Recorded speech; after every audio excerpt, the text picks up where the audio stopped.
जरा सोचिए, एक पति जो अपनी पत्नी से बेइंतहा मोहब्बत करता था, जिसने उसके लिए अपना करियर तक छोड़ दिया, लेकिन वही पत्नी अपने प्रेमी के साथ मिलकर उसकी हत्या कर देती है, वो भी सिर्फ एक नहीं, पूरे 15 टुकड़े करके। सिर अलग, हाथ की हथेलियां अलग, और फिर लाश को सीमेंट में पैक करके छुपा दिया जाता है। क्या प्यार के नाम पर इससे बड़ा धोखा हो सकता है? क्या इंसान इतनी बेरहमी से अपनी हैवानियत दिखा सकता है? ये कहानी है मेरठ के सौरभ मर्डर केस की, जहां प्यार, नफरत, तंत्र मंत्र, नशे और खून की एक खौफनाक दास्तान लिखी गई। कैसे एक पत्नी बनी कातिल, कैसे एक प्रेमी बना जल्लाद, और कैसे एक मासूम पति को मौत के घाट उतार दिया गया। आइए इस रहस्यमयी मर्डर केस की परतें खोलते हैं। शुरू करते हैं इस दिल दहला देने वाली कहानी को, लेकिन आपसे हाथ जोड़कर रिक्वेस्ट है, पूरी फुल वीडियो लास्ट तक जरूर देखना। कहानी की शुरुआत होती है साल 2015, जब मेरठ के इंदिरा नगर में रहने वाले सौरभ राजपूत की मुलाकात मुस्कान रस्तोगी से होती है। सौरभ मर्चेंट नेवी में काम करता था।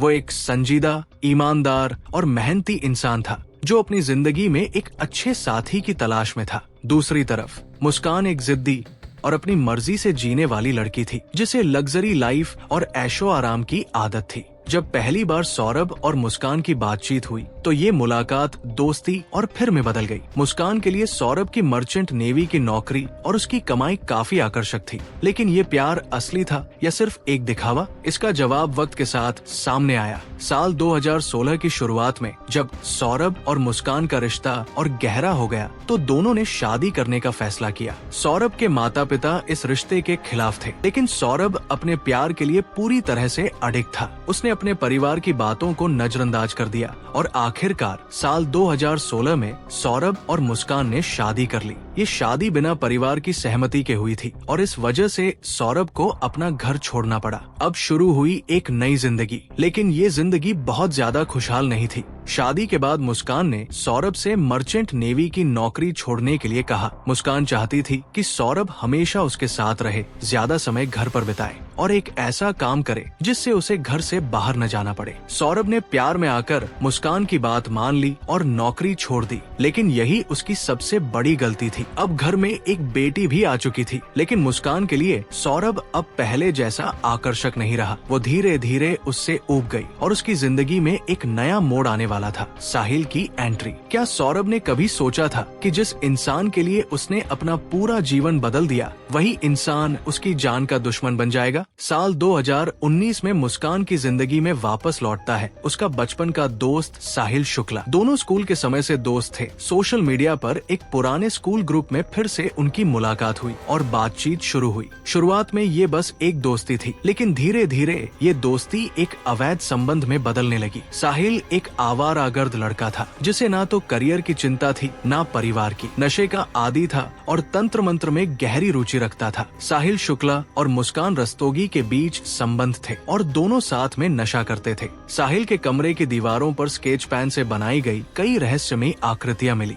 जिनमें भगवान भोलेनाथ की तस्वीरें प्रमुख थी, जो साहिल के मानसिक और धार्मिक झुकाव को दर्शा रही थी। उसकी मां कई साल पहले गुजर चुकी थी, लेकिन वो मानता था कि उसकी आत्मा आज भी उससे बात करती है। मुस्कान ने जब साहिल के बारे में ये सब जाना तो उसने साहिल को पूरी तरह काबू में करने की योजना बना ली। साहिल ब्लैक मैजिक और शैतानी ग्राफिटी में विश्वास रखता था। उसे यकीन था कि उसकी मां की आत्मा उससे बात कर रही है। मुस्कान ने इस कमजोरी का फायदा उठाया। सौरभ राजपूत हत्याकांड में स्नैपचैट का उपयोग एक महत्वपूर्ण भूमिका निभाता है। मुस्कान ने अपने प्रेमी साहिल को नियंत्रित करने और सौरभ की हत्या की योजना को अंजाम देने के लिए स्नैपचैट पर कई फर्जी आईडी बनाई थी। इनमें से कुछ आईडी उसने अपने भाई और मां के नाम से बनाई थी, जिनसे वो अपने ही अकाउंट पर मैसेज भेजती थी। इन मैसेजों में वो साहिल की तारीफ करती और ये दिखाने का प्रयास करती थी कि साहिल की दिवंगत मां की आत्मा उसके भाई के शरीर में आकर बातचीत करती है। बाद में वह इन मैसेजों को साहिल को दिखाती थी, जिससे साहिल पर उसका प्रभाव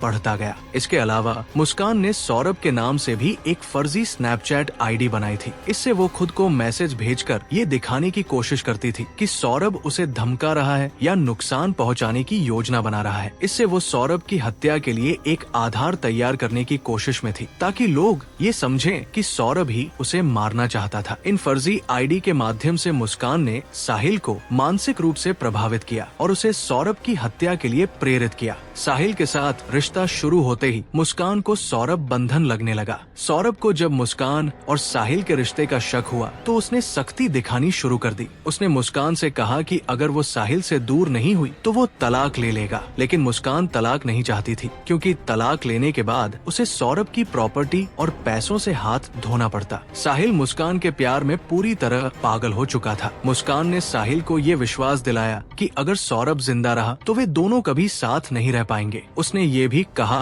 कि सौरभ को मारने से उनकी राह आसान हो जाएगी और वे शादी कर पाएंगे। मुस्कान ने ये भी झूठ बोला कि सौरभ उसके साथ मारपीट करता था, उसे खुश नहीं रखता था और तलाक नहीं दे रहा था। साहिल, जो पहले ही तंत्र मंत्र, नशे और अंधविश्वास में डूबा हुआ था, उसे यकीन हो गया कि सौरभ का वध करना जरूरी है। अब मुस्कान और साहिल ने सौरभ को खत्म करने की पूरी योजना बना ली थी। उन्होंने एक परफेक्ट क्राइम प्लान किया। पहला स्टेप, सही दिन और सही मौका। मुस्कान जानती थी कि सौरभ अपनी बच्ची से बेहद प्यार करता था, इसलिए उसने बेटी के जन्मदिन के आसपास मर्डर करने का सोचा। उसे यकीन था कि सौरभ इन दिनों बेहद खुश होगा और उसे कोई शक नहीं होगा। मर्डर को अंजाम देने के लिए उन्होंने 4 मार्च 2025 की रात चुनी। दूसरा स्टेप, सौरभ को बेहोश करना। मुस्कान नहीं चाहती थी कि सौरभ संघर्ष करे या शोर मचाए। उसने पहले से नींद की गोलियां इकट्ठा कर रखी थी। 4 मार्च की रात जब सौरभ काम से लौटा तो मुस्कान ने उसे खाने में नींद की गोलियां मिलाकर खिला दी। जैसे ही सौरभ बेहोश हुआ, मुस्कान ने साहिल को बुलाया। तीसरा स्टेप, मर्डर को कैसे अंजाम दिया। साहिल मर्डर करने के लिए पूरी तरह तैयार था, लेकिन उसने मुस्कान से कहा, पहला वार तुम्हें करना होगा। साहिल चाहता था कि मुस्कान के हाथ खून से रंगे जाएं, ताकि वो कभी उसे धोखा ना दे सके। मुस्कान ने सौरभ के सीने में पहली बार चाकू उतारा। इसके बाद साहिल ने 3 और वार किए, जिससे सौरभ की मौत हो गई। चौथा स्टेप, लाश के टुकड़े करने की योजना अब सबसे बड़ी चुनौती थी। लाश को ठिकाने लगाना। साहिल को ब्लैक मैजिक और तंत्र मंत्र पर यकीन था। उसने कहा कि अगर हथेलियां काट दी जाएं, तो आत्मा वापस नहीं आती। दोनों ने मिलकर सौरभ के शरीर के 15 टुकड़े किए, सिर और हथेलियां अलग कर दी। लाश को एक बड़े नीले ड्रम में डाला और ऊपर से सीमेंट भर दिया, ताकि किसी को कोई शक न हो। 5वां स्टेप, मर्डर के बाद बेफिक्री से जिंदगी जीना। मर्डर के बाद मुस्कान और साहिल किसी डर में नहीं थे। वे पहाड़ों की सैर पर चले गए, ताकि कोई उन पर शक न करे। दोनों सोच रहे थे कि उन्होंने एक परफेक्ट क्राइम किया है। जब मुस्कान अपने घर लौटी तो उसने अपने परिवार को एक झूठी कहानी सुनाई। उसने कहा कि सौरभ बिना बताए कहीं चला गया है, लेकिन घर वालों को ये बात अजीब लगी, क्योंकि सौरभ कभी भी बिना बताए नहीं जाता था। पड़ोसियों को भी अब घर से आती अजीब बदबू महसूस होने लगी। जिस ड्रम में लाश भरी गई थी, उससे धीरे धीरे तेज गंध आने लगी। एक दिन मकान मालिक ने इस बदबू की शिकायत कर दी। मकान मालिक ने पहले मुस्कान से इस बदबू के बारे में पूछा, लेकिन मुस्कान ने गटर का बहाना बना दिया। कुछ दिन तक बदबू और तेज होती गई, जिसके बाद मकान मालिक ने कॉलोनी के अन्य लोगों को इस बारे में बताया। जब कई लोगों ने शिकायत की, तब मकान मालिक ने पुलिस को फोन कर दिया। पुलिस ने मुस्कान के घर के हर कमरे की तलाशी शुरू की। जब वे स्टोर रूम में पहुंचे तो वहां एक बड़ा नीला ड्रम रखा था। पुलिस को इस ड्रम के आसपास से बहुत तेज बदबू आ रही थी। उन्होंने मुस्कान से ड्रम खोलने को कहा, लेकिन वो बहाने बनाने लगी। जब पुलिस ने ड्रम का ढक्कन हटाया तो उसके अंदर ठोस सीमेंट दिखा। पुलिस ने सीमेंट को हटाने के लिए उपकरण मंगवाए और जैसे ही उन्होंने खुदाई शुरू की, अंदर से मानव अंग दिखने लगे। पूरी तरह से खुदाई करने के बाद सौरभ की लाश के टुकड़े बरामद हुए।